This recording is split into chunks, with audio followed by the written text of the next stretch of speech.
Johnny Mac with your daily comedy news. Jimmy Fallon said, Omicron sounds like a transformer who can't smell or taste. Kimmel, experts are hoping it ends up being like the second season of Tiger King, where everybody talks about it, but nobody actually experiences it. Kimmel, trying to guess where it'll strike next is fun. It's like, where in the world is COVID San Diego? Love it, Fallon. Yeah, we need another variant like we need another turkey sandwich for lunch, Fallon. Well, the White House said it would take 2 weeks to have definitive data on the new strain. That's right, even our COVID information has shipping delays. Unbelievable. The Washington Post did a lengthy profile of Lorne Michaels. You know Lorne from such shows as Saturday Night Live. It's 11:15. Co-head writer Michael Chase warming up the audience, name-checking host Jason Sudeikis, a former cast member, and musical guest Brandi Carlile, and remarking, this is a pretty white show. At 13 minutes of showtime, Kenan Thompson, who's been on SNL since the first term of the second Bush, is on stage singing Gimme Some Lovin'. And Studio 8H seems to feel like a time warp, strapped to the past, but always barreling towards the future, at least 11:30. At 11:23, the Oval Office materializes in a swish of curtains. At 11:28, Lorne Michaels in a blue suit and a red tie shakes the hand of cast members as they take their positions for the cold open. When a crew member calls 30 seconds, the audience of 321 people is silent. With 15 seconds to airtime, Lorne gives a final muttered instruction to rookie cast member James Austin Johnson, who's playing President Biden.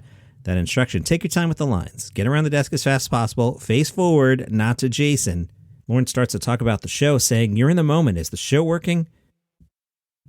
He's worried about timing and pacing, what you cut, whom you center, when you intervene, when you don't.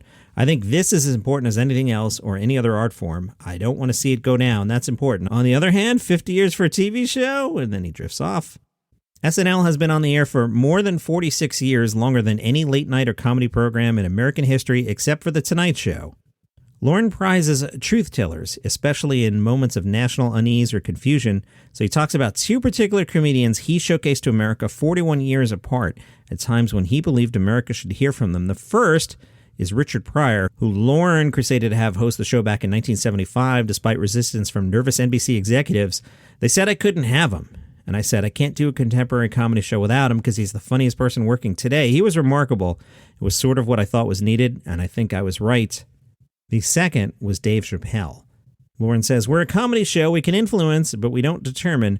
Could the show work without Lorne? The Washington Post says you could argue it has. In 1980, Lorne Michaels left the show for 5 years to explore other producing opportunities. Is Lorne Michaels replaceable? Conan O'Brien says, I personally do not think so. Kenan Thompson, I don't think so. He points out the level of people who will take his call. He's built himself up in the world to be respected. Molly Shannon said, in my opinion, the show is Lorne, and Lorne is the show, and nobody could ever replace him. As for Lorne, he says, my plan as of now is to see it through the 50th anniversary, because that's a show anybody's going to want to see, including me. The laugh button caught up with Mel Brooks. He's still looking for the ultimate joke. Mel Brooks said, something that's very important to comedy writers, information. It won't explode into a comedy moment unless the audience is armed with a bunch of information. With valleys of information, there are no peaks of comedy, and I set it up with plenty of information. I throw 20 jokes out hoping to get a laugh with 2 or 3 of them. That's one of comedy's not so well-kept secrets, never giving up. If a joke doesn't work, try again on the next one. Maybe you'll have better luck.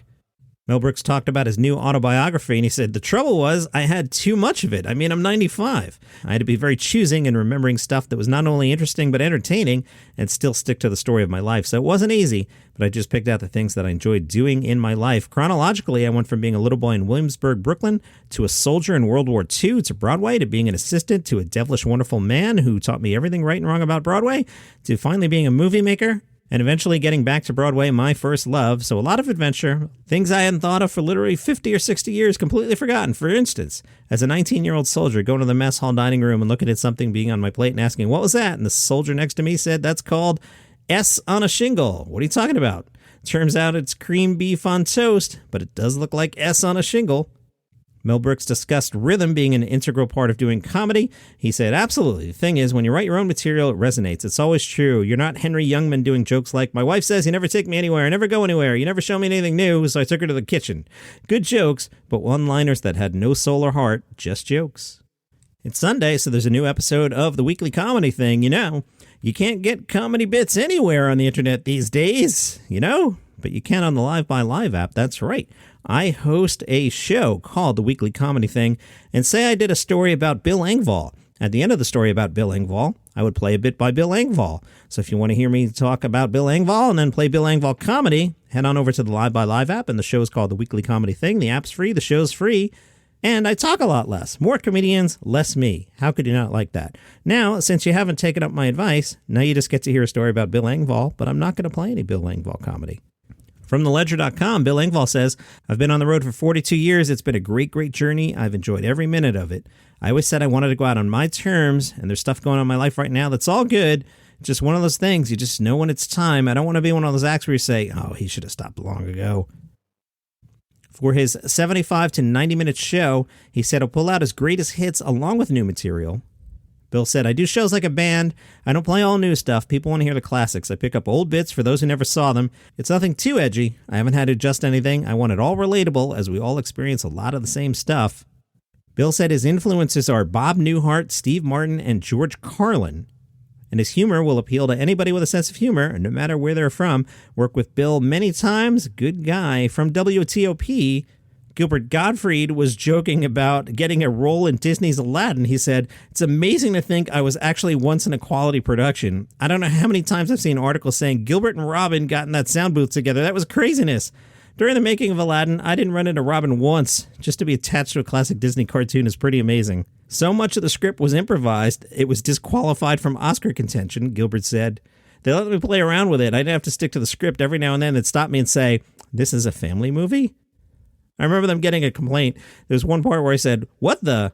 A woman complained to Disney saying, although he didn't say the whole sentence, we knew what word was coming up. Kathleen Madigan enjoyed the pandemic. She caught up with Monterey County Weekly, your home for comedy news.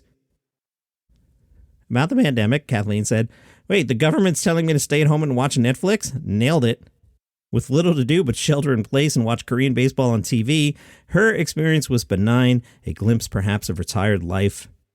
She said, I became a 75-year-old retired guy. Think I'll play a quick 9 and then go fishing.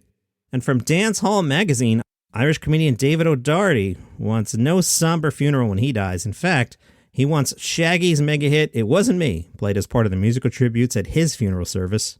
His desires to lighten the mood among attendees to his funeral, he said, I think it would be an interesting experiment to play a song that nobody could possibly cry at if they heard it.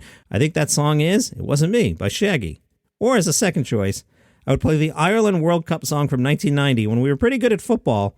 It was called Give It a Lash, Jack, which encouraged Jack Charlton to give it a lash. No one could possibly cry at that. O'Doherty has won many international awards, including the IF Comedy Award in 2008 and Best International Comedian at the 2014 Sydney Comedy Festival. He describes himself as a failed jazz musician scrambling about for something else to do with his life and often combines his comedic performance with tunes played on his miniature electronic keyboard. Can you hear my voice giving out? That's right, it's Sunday. That means I recorded this during the week and I did a couple episodes in a row, and the voice can't handle that. That's your comedy news for today. Follow the show on Good Pods, Apple Podcasts, Spotify, I guess. Google Podcasts. See you tomorrow.